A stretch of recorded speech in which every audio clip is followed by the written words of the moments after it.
Hey gang, my name's Dave, and welcome to this how-to guide for how to play Dragon Wars, the AR collectible card game.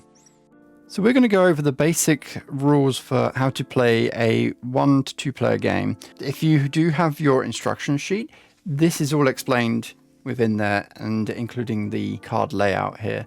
But I'm going to go into depth on what each card does, how you play the game, and on the way I will go over a few tips and tricks as we tackle each part of the game. So to begin with, you have 3 different types of card. You have your character card, you have your event cards, and then you have your energy. Energy is what controls the entire game because you can't do any moves or perform any actions without having a stockpile of energy. But your energy must be attached to your character if you want to do any of its moves. If we have a look at a character card for a sec, straight away you have your trade number in the corner. You usually don't have to worry about the color of this, it's more about the number. Then you have the health of the card, so this particular card has 4 health, and then you have whatever actions your card has and the cost of energy that you would need for it. Any sort of white energy is shown here. That refers to using any energy whatsoever. And then this one will be the red energy. So if it's colored, you need to have this in place in your deck attached to this card before you can do this move. And then if your card does have any special abilities, it will be at the bottom here. You may even come up with a few event cards that will talk about the type of card. So this one is an effect card. There are things such as commons, tanks. This is obviously an effect. There's cosplay cards and so on. So do take note of that because a couple of the event cards do refer to that part of the card. But on the back of every character card, that is the AR control right there. So you can use your camera phone to scan that. It will basically, this is all the same on every single card, but basically this will take you to the Dragon Wars website, to the card page. You need to find whichever card it is that you're trying to do the AR with, and then you can produce the AR animation attached to that card. Energy. There are 3 different types of energy in the deck currently in Season 1. There is a blue, green, and red. These are the 3 types of energy, and these are all standard. So you'll be familiar with those because they will come up quite a bit. In the deck, you will have some special energy. These are the holographic energy cards.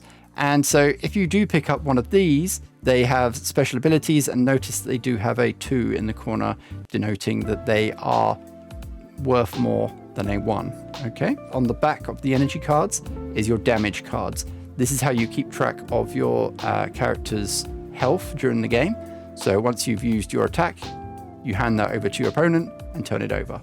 And then we have the event cards. The event cards are split into 2 different types of card. You'll know this by the coloring.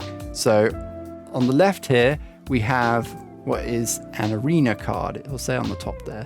But you have an arena card, and the rest are normal event cards. An arena card will basically change the rules of the game until this card is either removed or killed off. And then any event cards, depending on whether or not whatever the event actually is, you need to take note of the symbol in the corner down here. So this is perfect because we've got both of them here.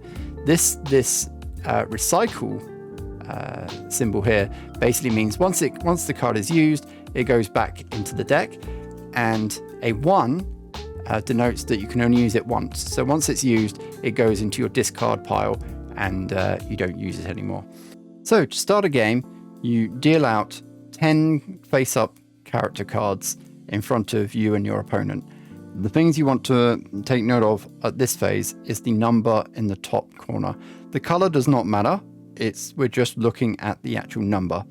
Also with the cards here, you'll notice that this one is a healer card, as denoted in the corner there. Healer cards can't actually attack, and they are technically your 4th character. You need 3 characters on either team to start a game, but you can have an optional healer if you can afford it. And we'll go over what a healer actually does when we get to it. And then to start the game, you deal out 7 random energy cards to you and your opponent. So I have 7 here, and we'll see what we got. So straight away we have a special energy, which will be the most important thing for this phase. Like I say, you don't need to worry about the colors of the energy at this point. We are taking note of the number in the corner here. All the standard cards will be 1, and our holographic shiny over here is a 2. And what you want to do is take it in turns, decide who's going to play first, and you just look at the cards here, and this is the trade phase. So you want to trade however many energies in your hand here to purchase 3 attackers so that you can start the game. And like I said before, if you can afford it, you might want to get an additional healer, but it is first come, first served to whoever takes their first turn. So for instance, I could use these red and green, even though the colors don't matter, which is a total of 2, to buy this blue card, which has 2. As I said, the color does not matter, so you discard the amount of those to purchase that, and then your opponent would do the same, and they would purchase something. So they would maybe buy a razor there, and then it'd be my turn again, and maybe I use one of my energies to purchase, say, this one, and so on, until you basically have 3 for your opponent, 3 for you. And then if you did want to, if someone did have enough left to buy a healer, you can buy that out of order. You could have bought that for your first, second, or third card as well. There's no order you need to buy that in, but keep in mind your opponent might want to get that, and if they do and they've taken it, then there's none left. Okay, and that will change how the game plays, because obviously then they will have a healer and you won't. So it comes down to strategy of whether or not you want to buy this card for a moment. So there are 3 different healer cards, 1 for each of the dragons, and basically they all have the same setup on them, which is they all have a heal ability. The heal ability can be performed by your healer as long as it meets the requirements here. So you can attach energy during the game. So then once it's stored up, you can then heal one of your active attackers. But it also has a block ability, but you can only use it if you have 2 surviving blues, in this case, on your team. So the blue healer can only heal if there's 2 surviving blues on your team. So if this one gets knocked out, I can still use it. If this one gets knocked out, I can no longer use that block ability. If you do use it to block an attack, that card is then basically on the knockout screen. If you did, after a purchase phase, if you did have any energy left in your hand, you can then keep that energy in your deck ready for your first move. So when you're setting up your play area, you want to leave a bit of space in the middle here for whatever cards are dealt, especially when you have an arena card, that would go right there. And when you want to lay out your 3 attackers, so you've got 2 on your back burner, and then your main attacker who you're putting forward, you can move this around in any order you like during the game. It's whatever you want to go first, and your opponent should do the same. If you do have an optional healer, make sure it's obviously in play and alive by putting it forward over here. And then if you do have any additional energy, you want to keep that in your hand and not show your opponent, because you don't want your opponent to know what you're up to. How do you perform your first move? So you should have already figured out who is going first in the trading phase. So in the battle phase, quite simply, you need your stack of shuffled event and energy cards ready to use. So we're ready to play a game. We've got our play area all set up. During your turn, you have 2 options when you're picking up. You always have to pick up a card, whether it's an event card or an energy card. It's your choice. If I pick up an energy card, like so, we've got a green energy. So I can combine that now in my hand with my blue energy I saved over from the trade phase. Now, at this point, I can either attach this energy to my card, which would end my go, or I can just store it in my hand. I have no other moves to perform during the first round, so we leave it as it is. So then the opponent would play their hand. So let's pretend like the opponent picks up an event card. So they picked up an event card. Obviously, I can't see this as they're my opponent. And they've got an insta-heal card. Again, they can't go right now, but that gets stored in their hand. So that's now in their hand, and I shouldn't be able to see it. So now it's my go again, and I'm going to pick up another energy card. Let's see what we have. So we actually now have a holographic energy, so a special energy card. If I play this card, I can attach this right away. If I attach it right away rather than put it in my hand, I can have another go because it's a special energy card. Now, obviously, I want to have a blue energy attached to this. I now have quite a bit in my hand, and it's still my go, and I haven't performed any action yet other than attaching the special energy, which, like I said, gives you an extra turn. So I can now maybe attach a second energy. I could, if I wanted, attach all of these. In fact, I will attach another one during my turn, because now I've got the option to use my barrier, which is the egg's secondary ability. So now he's ready to go. He's ready to attack, he's ready to defend, he's ready to use. And I've still got one energy in my hand. I cannot attack yet because I've just used up my turn by attaching these to my card. When you perform an action, that you can only do one thing per turn, and once you've done that, you then pass over to your opponent to attack. It costs up your actual move. Okay, now it's my opponent's again, so I'm going to pretend like my opponent's picking up an energy card, so they put a green. Let's attach it to their character. I'm just going to pick up a random event card, calling for help. It's a very useful card. But I'm not going to attach any energy or do anything, because obviously I want to attack now. So I do not want to do anything else to my cards. So now I'm all set up and I'm ready to attack. So I'm deciding to do my actual spin attack, because this third one is actually a barrier. So I'm going to do my spin attack by using the blue and other energy, which just happens to be a green. And I'm going to say to my opponent, right, I'm attacking you. So then the opponent can't do anything about it. So they will then convert that energy into damage and attach it next to their card. So we've got an indicator that even though it's got 4 health to begin with, we're now down to 2 because there's 2 attached to it. And you go back and forth like this until you basically have killed everyone's team, and you denotes the winner. What you can do during your turn, which will use up your turn, you can take 2 cards in your hand, and just for example's sake, they can be any color energy. They don't have to be the same color. And you can trade 2 energy in your hand. You can put them at the bottom of the energy deck, and you pick up a single new one. Just as a gamble, it didn't work out doing that just now, but that might turn the tables for you. It might be what you need. You might find that blue energy by doing a trade. So you can trade any to use up your go if you need to, by trading 2 energy for 1. We've set up our healer ready to use their ability.